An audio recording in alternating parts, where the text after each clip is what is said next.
welcome to another episode of Careers in the Cloud, the podcast where we take a deeper dive into the Salesforce ecosystem. Today, we're joined by Hanna, who's a marketing cloud expert and has a very cool story about her life in the industry. So nice to meet you, Hanna. Do you want to give everyone a quick introduction to who you are? Yeah, sure. Hi, everyone. I am self-employed within the industry as an inbound consultant. For those of you who don't know what that is, that's pretty much the digitalization of marketing and sales with a focus on communicating and finding the right customer at the right time. So the inbound idea pretty much is that you don't bombard your customers with all the ads out there and spend a lot of budget on ads or whatnot, but rather find the customer right for you and communicate to that customer in the channel they are already at the right time while they are already looking for your solution. I know from before from our talk that you started your career as a permanent employee, but then you moved to freelancing. So can you tell us a little bit about that journey?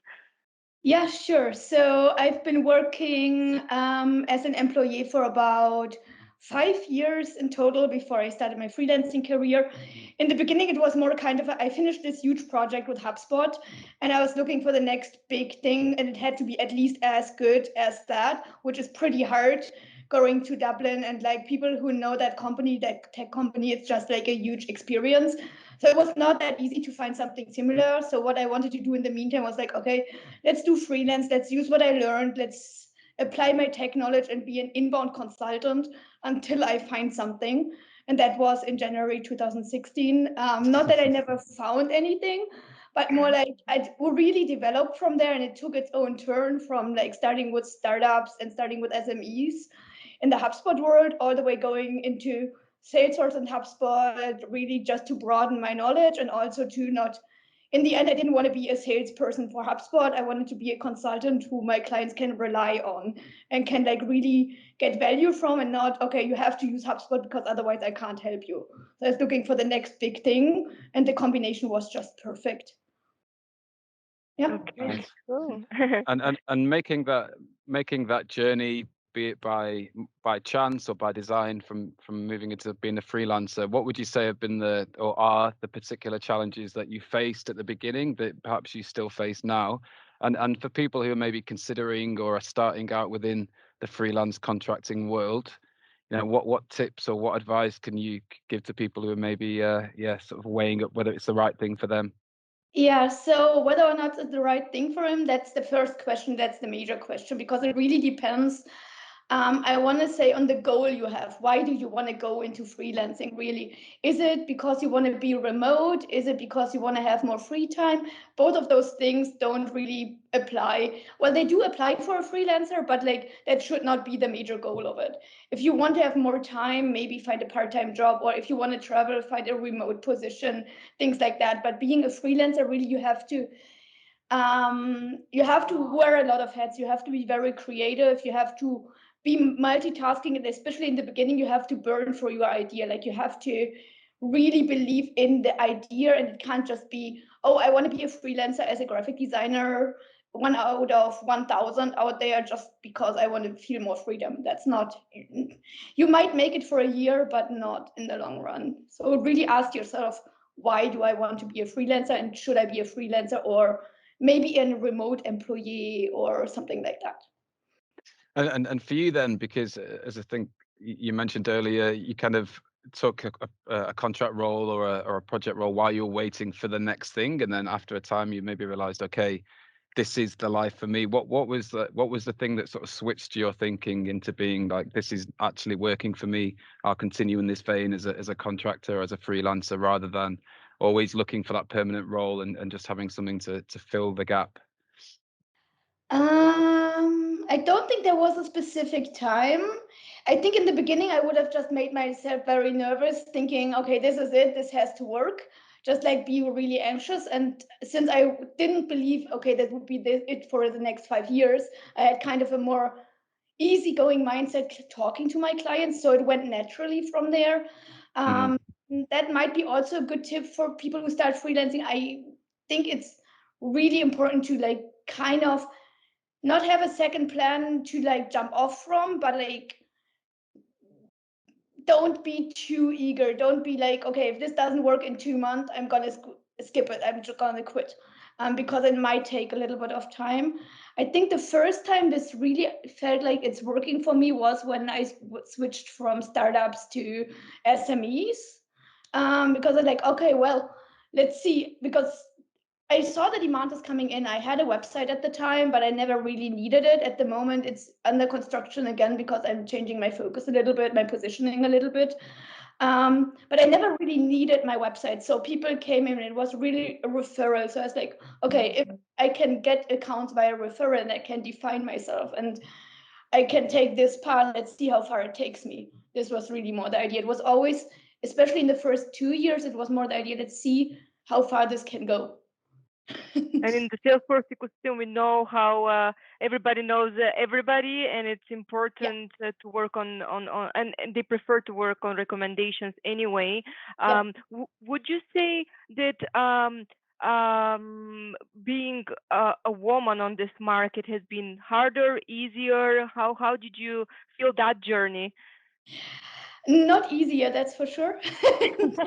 um, so what's interesting is part of my job as especially when I went into SMEs is that I'm not, that's why I don't have marketing in my title anymore for a couple of years, but inbound consultancy, because I want to address different departments. So you have sales, marketing, and customer success and IT all on the same table. For being a woman, especially if you have salespeople on the same table and IT people, they might have certain judgments, especially if you go into like multinationals. Mainly in multinationals, it started to be really obvious to me when I went into like the bigger companies and you suddenly had a sales team. I'm not judging here, but a little bit maybe. I mean, it's both ways. So it's like if you have a lot of older white men in their 50s, you have to be a little different than if you have a tech team of 20-year-olds in front of you.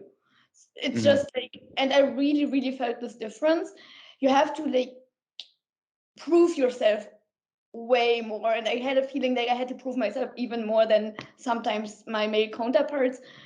In the beginning, I thought it might be because they are internal and external, but it's also if they had other external male counterparts, especially when it came to technology. I think it's sometimes, it always depends on personality, of course. There have been amazing people, also men, women, everything, who don't care about it at all. But um, of course you run into people who have like this prejudice, or even not only prejudice, but like they don't really like it if as a woman I tell them what to do on their IT software solutions as an IT head of director, or as a salesperson if I tell them, oh, what you're doing there because you're using a lot of print that doesn't work, are they might get more easily offended. So it's Mm. important to be a little more careful. How did you combat that? Obviously now you have more experience, so I and Jamie too. Like we all speak to experts in the Salesforce area, and especially ladies. I know I've noticed it has been harder, so they can learn from your experience. Maybe some tips on how to behave to combat all that prejudice out there.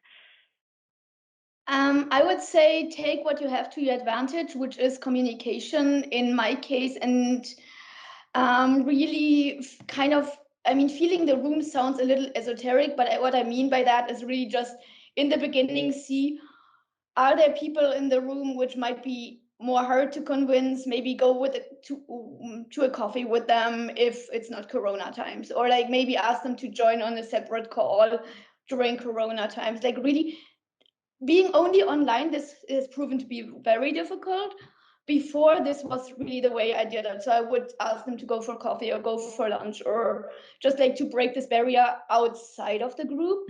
And also maybe not only break it, but like really see what's behind it. Sometimes it's they don't want to seem stupid in front of their boss. That's one of Mm. the reasons I encountered. So they kind of fear as a sales manager, maybe, okay, I have no idea about technology. What is my boss thinking of me? Am I losing my job if I say so, especially in front of this external woman who is 20 years younger than me?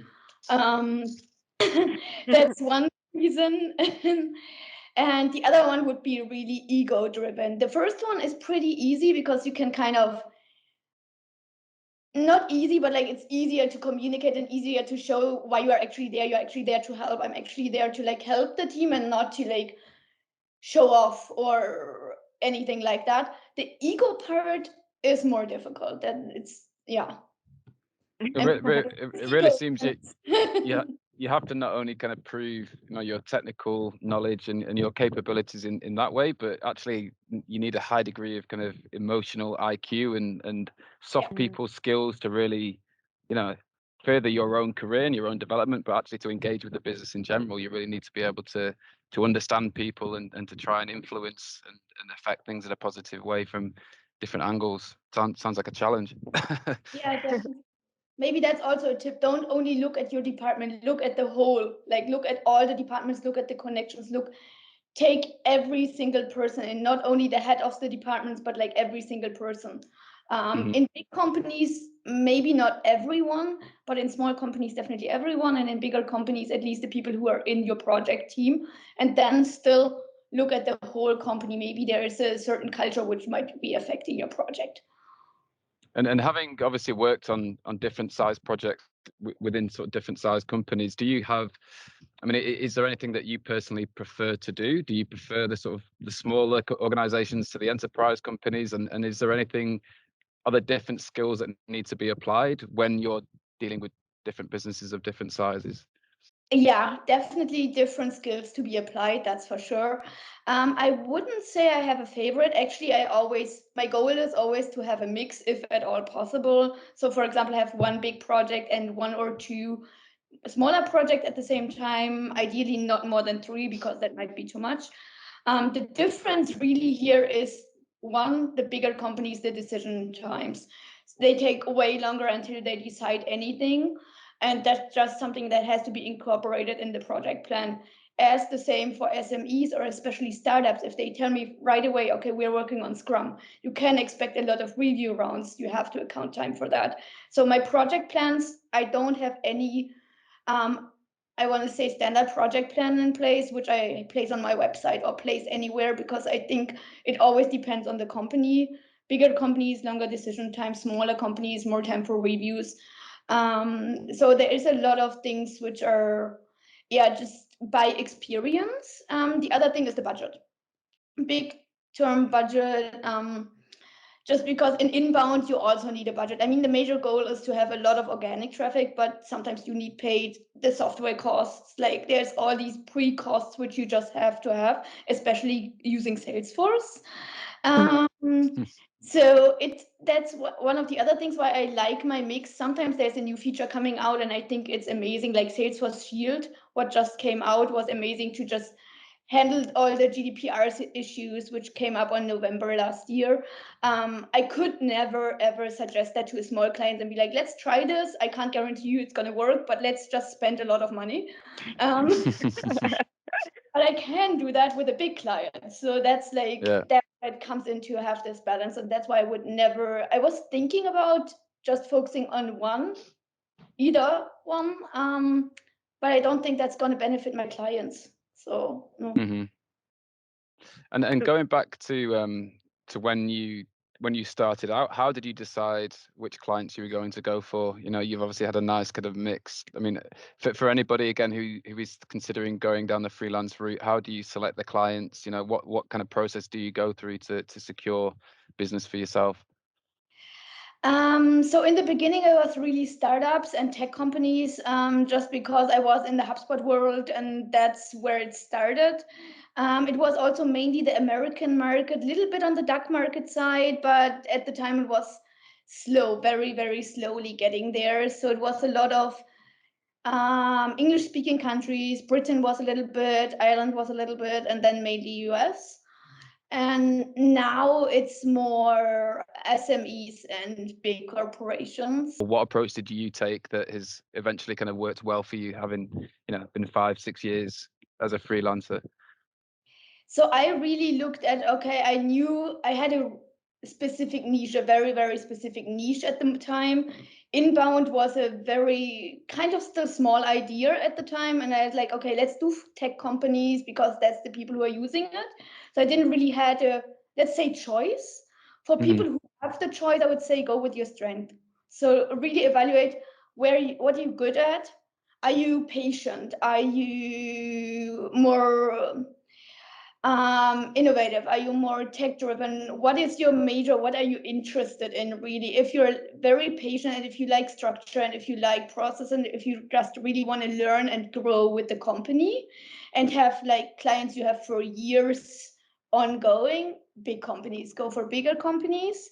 If you're more in like the innovative space and you're like, okay, my product is, it always depends on the product, of course, but if the product accounts for everyone and you're more innovative and you're saying, okay, I would really want to try the Scrum method, or I really want to go into this more tech culture and I want to be more international, then go for the smaller ones and the tech startups, because that's where you make your name.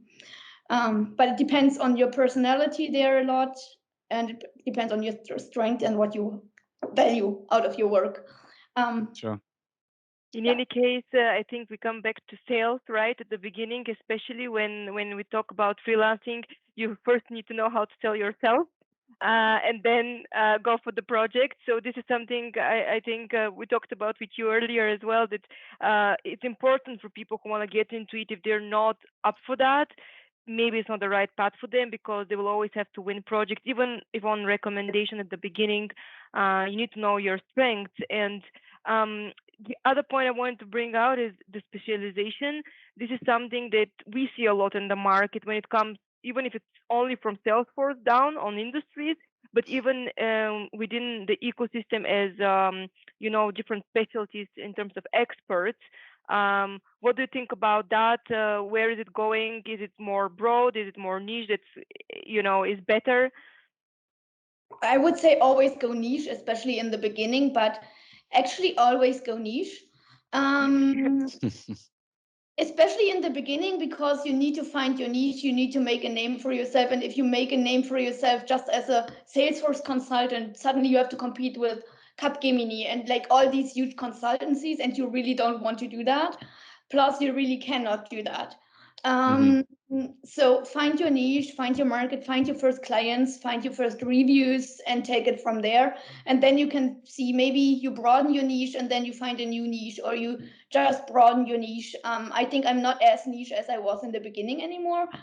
But yeah, in the beginning, definitely find something that's within the Salesforce world speaks to you. Then maybe a certain target group, maybe you're really good in a certain area, maybe you really like AI. Then you could say, okay, I'm really going to focus on AI and what AI can bring my clients. Focus on this one service you can bring, this one target group you can bring it for, and then take it from there. It's all about expertise at the end of the day, right? Because I think when you work for an employer or a consultancy, especially, you get thrown into different projects and you learn a lot, which is great. But then if you're going to sell yourself as or promote yourself as an expert in an area, everybody expects you to be really good at that one thing. So I want to ask you about certifications here, because there is a debate about that. Most of the people who are freelancing don't have time to do that. Most of the employees also, unless they're pushed by the company, they don't go for it because they're busy on projects. So how important is certification? In the beginning, I think to build trust, it is important. So in the beginning, wherever you start, I would say I have at least 2 or 3. That's what I had with HubSpot, just to show that you can actually do something. In the long run, I think it depends on the market. In Germany, big time certificates are kind of important. In the US market, I had a feeling they don't really matter that much. And my own personal experience, I was recently looking for juniors to just hire and also help me out. 2 of them, and both of them don't have any certificates. And I have to say, I really don't care, because for me, it's more, I met people who have all certificates way more than me and can not really think outside the box, cannot really help the client in a practical manner, because they are like, oh, I haven't learned this, so it's probably not possible. So they don't even think further. So I think there are way more important skill sets, like thinking outside the box, like thinking for the client, and like really also being innovative and really being yeah, this is all like kind of keywords I'm throwing out there, but what I mean is more like really ask the client for feedback and take the client as the first touch point, and not the certificate. The Mhm. certificate in the end doesn't really say anything if you're in the market long enough. I rarely get asked, and honestly, if I get asked now by clients, I'm sometimes even like, I'm not sure if I want to work with you if that's your major concern. um, Nice, turning it round. I like it. Yeah. yeah, yeah. I want to go to another point we touched a little bit earlier, but I think it's interesting, especially post-COVID. Hopefully now we're in post. I don't know, getting there. The remote work and how the market changed because of that. How do you see it? How much do we need it really to be on site with the customer, and how much of the work we can actually do remote? Yeah, so I used to do a lot of remote work from the start, especially given that my clients sit in Canada, the US, and all over Europe. What I did though before COVID is a first visit, because I think in the beginning it's really important. So I have a kickoff phase of 1 week to a month, depending on the project size. And in that phase, I definitely want to be at the corporate side just to get a feel of the organization, get a feel of the teams, get a feel of the people and the product or service they offer. It's just so much easier throughout the project if you have this initial week or two offline. Just as I said, coffee, dinners, you build a connection. That's also the part I definitely will incorporate again. For the rest of the project, can be completely remote. Even workshops can be completely remote. I mean, with the technology we have with Zoom, and even now the possibility of people interacting within Zoom and drawing things within a PowerPoint or within, we have come so far on technology sides that I think if once the human connection is established, which should be offline, it's good to go all remote. Yeah. Oh.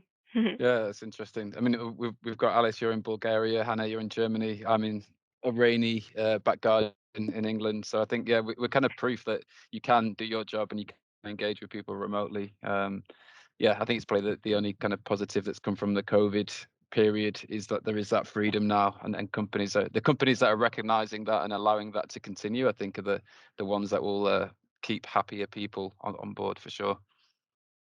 Yeah. Yeah. um, I had another question for you. It just escaped my mind now. I'm so curious about so many things that you do. But when it comes to the engaging with customers, this is something that we actually touched upon with other guests as well. Uh, would you say that you put the customer experience on number one in your approach, or what would be that thing that is on top always for you, a priority? Yes, the customer experience, but from different angles. So what I wouldn't do is like if one person, like for example, the sales director or the marketing director, not to be focused on any department specifically, comes to me and says, "Hey, I think this," or he says, "This is the customer experience. This is what we want you to fix." I go one step back just to see, it might be, not saying it might be wrong, but like it might be a different viewpoint. So what I try to, like, I gather all the information from all the different departments. That's one thing. And then I look at the data, because also often the data tells a different story. If you look at the website, if you look where customers are clicking, it tells a whole different story than what a marketing manager or a sales manager or even customer success person told me before. And then I try to match it. So let's say real-time data in combination with what people think the customer wants and what the goal is. That's why I have this kickoff phase, to really match, I say, reality with the goals they have. That's important. Yeah, it really helps to draw up the plan in the end, to like be able to have a plan, because my goal after this kickoff is to really have a plan which is realistic, and I can tell them, okay, in 6 months we reach this, in 9 months we reach this, in a year you can reach this. And I don't want to have this plan, they sign it off, they pay the fee in the beginning, and then we start working and I realize, wait, the market is completely different than what they told me. That's what I don't want to do. There are reasons why they cannot go to that level, and I don't mean that in a judgmental way, but there's just like privacy, data privacy, and all these different regulations we have in Europe, compared to the US, where they pretty much don't want to say any regulations, but they have way fewer regulations. So as a consultant, for me, it's way more fun to experiment in the US and test things, which you then take to Europe, and you're like, okay, I can't do this, scratch A, scratch B, scratch C. So I don't think a German company can go to the same level, if you want to say level. But what they definitely should do is be a little bit more innovative and not. So in Germany, usually I have to go to my client with like at least 10 case studies and then prove to them, or like pretty much kind of already tell them, okay, this is gonna work, and kind of hold my head in the game for it. Like put it all on me, like put the blame on me if it doesn't work. In the US, it's more like, let's try this. We really want to reach this goal. If it doesn't work, it's more this kind of fail fast kind of culture. So it's okay if you fail there. And it's also the view of failing is more like, okay, this didn't work. Let's try something else. In Germany, would be like, you told us it's going to work. Why is it not working? So it's more like kind of a blaming culture coming to think of it. That's interesting. Is that also because perhaps some of the ideas are newer to Germany, or the some of the things you're actually suggesting or bringing to them is novel, or it's something outside of what they've done before, and whereas in the US, they're probably more used to this kind of approach, or are there other factors involved? Is it just a cultural thing, the differences between Germans and Americans? I think it's a cultural thing, because the clients I have, some clients obviously are more tech savvy in the US. But really the difference I experience is more, they are more willing to try, they are more willing to learn, they are more willing to like test and fail. Then Germans are way more risk averse and way more like, let's test 10 things, then see, and maybe we might act up on it in 6 months. And then the thing is, in technology, it's so fast, it's so, you cannot wait for 6 months, because then it's outdated. Yeah, exactly. By the time you get there, it's already old, right? So. Yeah. Yeah, that's another reason why big German corporations, I'm not sure if I would do a multinational which has the headquarter in Germany and then only Germans for a whole quarter. I don't think that's gonna be, no. Like a little bit of innovation. Too frustrating. Yeah. We're coming to the end of this. If there's anything you want to add as final, words. Yeah, I mean, I always up for like encouraging people to just give it a try if they feel like they want to really pursue this career. I mean, now is the time, and if there's anything good in the Corona situation at the moment, it's that it had a huge boost in digitalization. So if the viewer ever had like this feeling, I want to try this and I feel like it's my thing, do it now and not in a year. A great tip. I think we postpone too many things in our lives, personal and professional. So just go for it. The time is now. Thank you so much for joining us, Hanna. It was a pleasure having you. I'm sure a lot of people will find this conversation insightful. And yeah, we'll wrap it now. Thank you. Thank you. Yeah, thank you, Hanna.